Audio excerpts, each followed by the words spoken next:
কোটির উপরে টাকা। কোটির উপরে? অবশ্যই, বিকজ ইটস 4 ইয়ার্স, 4 বছর। 4 বছরে একটা মানুষের সকল মনের এটা 1 ইচ্ছা। কোটি?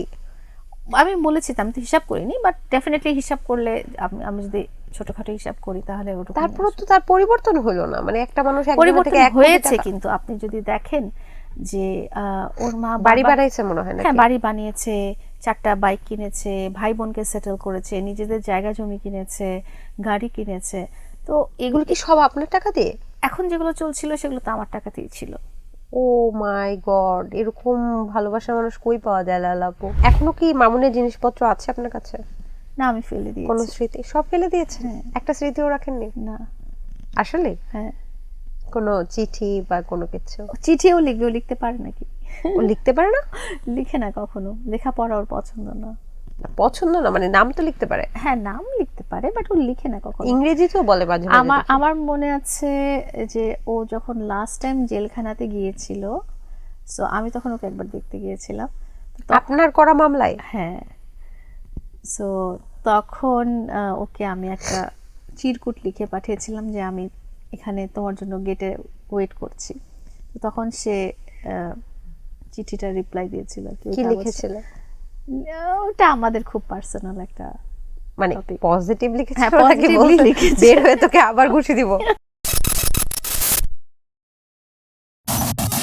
আচ্ছা, মামুনকে ভালোবেসে আপনি কত টাকা হারিয়েছেন?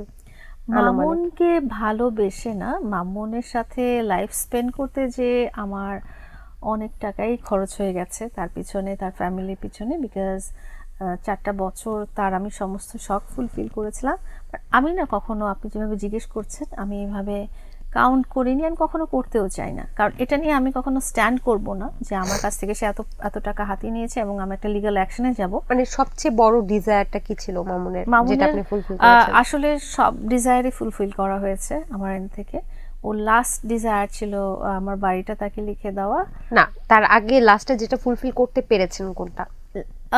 ও চলে যাওয়ার আগে ওর বড় ওরকম কিছুই ছিল না, ছোট ও ও একটা PS5 কিনে চেয়েছিল। এটা কি? PS5 একটা গেমিং স্টেশন। আচ্ছা। সো ওইটা সবচেয়ে লেটেস্ট যেই সেট আপটা ছিল সেটা তাকে কিনে দেওয়া হয়েছে। বাহ, মানে গেম খেলতে খুব গেম পছন্দ খেলতে করতো। পছন্দ করে না, ওর ইচ্ছা ও কিনে নিয়ে গ্রামের বাড়িতে রেখে দিয়েছে। ওকে যাওয়ার সময় ও গ্রামের বাড়িতে যাওয়ার সময় কি ওর জিনিসপত্র সব নিয়ে সব গেছে? নিয়ে গেছে।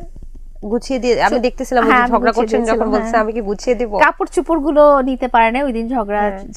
ওই দিন যে ঝগড়াঝাটি ছিল। বাট ওর যত গ্যাজেটস, ইকুইপমেন্টস, গাড়ি, হ্যাঁ। মোটরসাইকেল সবই আগে নিয়ে চলে গেছিল। মানে আগে থেকেই প্ল্যানিং প্ল্যানিং ছিল তো নাকি? ছিল, হ্যাঁ প্ল্যানিং ছিল দেখেই তো নিয়ে গেছে বড় বড় জিনিসগুলো, না হলে তো এতটা এটা বছর। আপনি বুঝেন নাই আগে থেকে? আমি ওইভাবে ফিল করিনি, আমার মনে হচ্ছে ঝগড়া হয়েছে, চলে গেছে, আবার চলে আসবে, আমি এটাই ফিল করেছিলাম। আচ্ছা আচ্ছা, তাহলে একটা পরিকল্পনা। এখনো কি মামুনের জিনিসপত্র আছে আপনার কাছে? না, আমি ফেলে কোনো দিয়েছি। স্মৃতি? সব ফেলে দিয়েছেন? হ্যাঁ। একটা স্মৃতিও রাখেননি? না। আসলে হ্যাঁ। কোনো চিঠি বা কোনো কিছু? চিঠিও লিখবে, ও লিখতে পারে নাকি? ও লিখতে পারে না? লিখে না কখনো, লেখাপড়া ওর পছন্দ না। পছন্দ না মানে নাম তো লিখতে পারে? হ্যাঁ, নাম লিখতে পারে, বাট ও লিখে না কখনো। ইংরেজি তো বলে মাঝে মাঝে দেখি। আমার মনে আছে যে ও যখন লাস্ট টাইম জেলখানাতে গিয়েছিল, সো আমি তখন ওকে একবার দেখতে গিয়েছিলাম। আপনার করা মামলায়? হ্যাঁ। সো তখন ওকে আমি একটা চিরকুট লিখে পাঠিয়েছিলাম যে আমি এখানে তোমার জন্য গেটে ওয়েট করছি। তো তখন সে চিঠিটা রিপ্লাই দিয়েছিল। কি লিখেছিল? ওটা আমাদের খুব পার্সোনাল একটা, মানে পজিটিভ হ্যাঁ, লিখেছিল নাকি positively বলছে লিখেছে। বের হয়ে তোকে আবার ঘুষি দিব? না না না না না। আচ্ছা, এই যে কি মানে শুনতে পারি ওই চিরকুটে কি ছিল? খুব জানতে ইচ্ছে করছে কেন জানি। ও লিখেছে আলহামদুলিল্লাহ, আলহামদুলিল্লাহ আমি তোমাকে অনেক মিস করছি। আপনার করা মামলায় জেলে গিয়ে আপনাকে লিখছে আলহামদুলিল্লাহ আমি মিস করছি? হ্যাঁ। আপনি এখন জেলে গেলে এটা আপনাকে আবার লিখবে মনে হচ্ছে। আসলে আমি ফিল করি যত যাই হোক, ও যত যাই করুক না কেন, সবাই কিন্তু হিউম্যান, অ্যান্ড মানুষের হিউম্যান কোয়ালিটি কোনো না কোনো জায়গায় থাকেই। তো একটা মানুষকে আপনি যখন অনেক আদর যত্ন ভালোবাসা করবেন, কোনো না কোনো দিক দিয়ে আপনার মনে যত ঘৃণাই থাকুক না কেন, মনে কোনো কোথাও একটু গুড ফিলিংস তো থাকারই কথা। আপনার কি মনে হয় মামুন এখনো আপনাকে মিস করে? অবশ্যই মিস করে, না হলে তো ওর উঠতে, মামুন কেন, মামুনের পুরো ফ্যামিলি আমাকে মিস করে।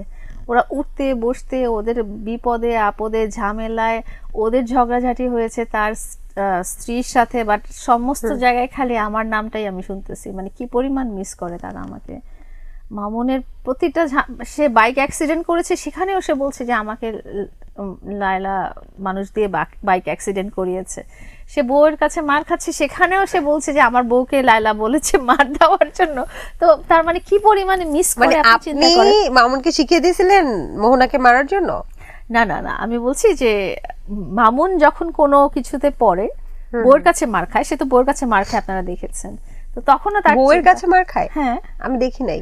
এখানে তো হায় হায়, কি এখানে বলেন? তো বউ তাকে অনেক মেরেছে, বেশিরভাগ তাই? মারামারিটা তো বউই করেছে। তাই তার তার কথা অনুযায়ী, আপনি আমার কথা মারতেন না, না মামুনকে? কোনোদিনও মারতাম না। কি বলেন, আপনি খালি মার সহ্য করতেন? খেয়েছি। আচ্ছা, মানে দুজনের মধ্যে একটা ফাইট হয়েছে?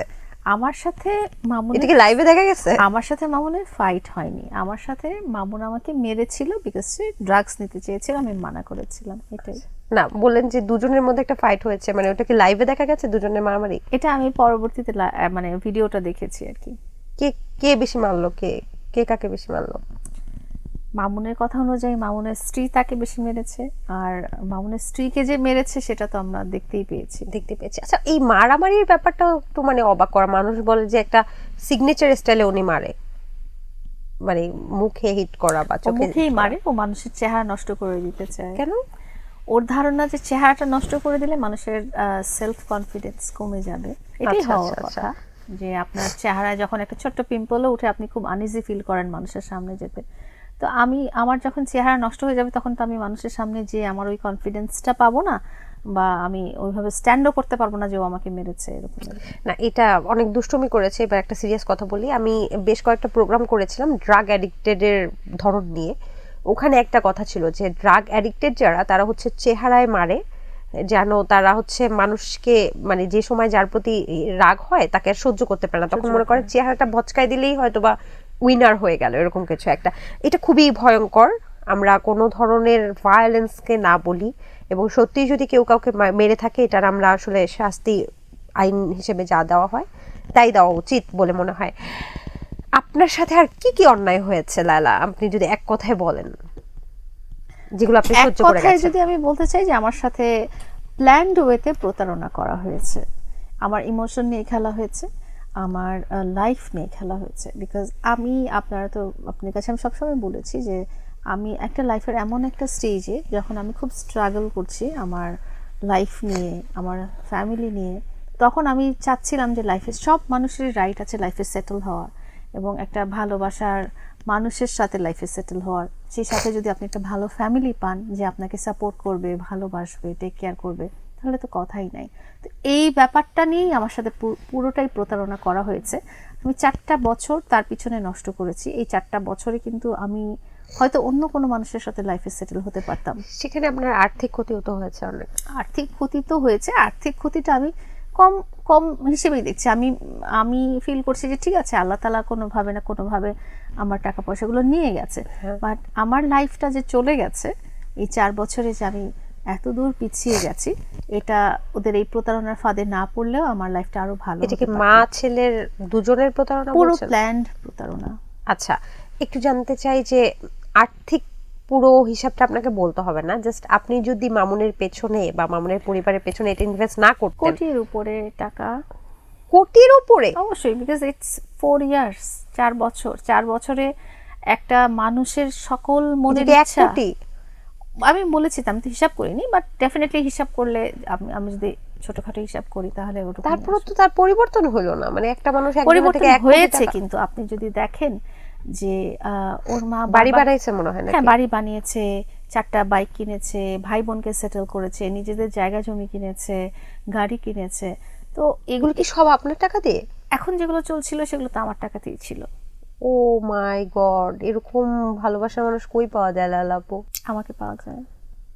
আপনি কি ভবিষ্যতেও কেউ যদি আপনাকে এইভাবে না, ভালোবাসা আর করবেন? করব না, আর করব না। কারণ আমি আপনাকে বলেছি যে এই এই যে মানুষ চায় যে সেটেল হতে, আর আমি যেহেতু দেখেছি যে আমার একটা ফ্যামিলি দরকার ছিল আমার বাচ্চাদের জন্য, যে আমি মারা গেলে আমার বাচ্চারা একটা ফ্যামিলি পাবে। তো ফ্যামিলি যদি সচ্ছল থাকে, ভালো থাকে, আমার বাচ্চারা সেখানে যে ভালো থাকবে। তো আমার বাচ্চাদের কথা চিন্তা করে তারাও যেহেতু এই একই ব্যাপারটা নিয়েই আমার কাছে এগিয়েছিল, এই জন্যই কিন্তু সম্পর্কটা হওয়া, না হলে ওর সাথে এই ধরনের সম্পর্ক কিন্তু হওয়ার কথা না।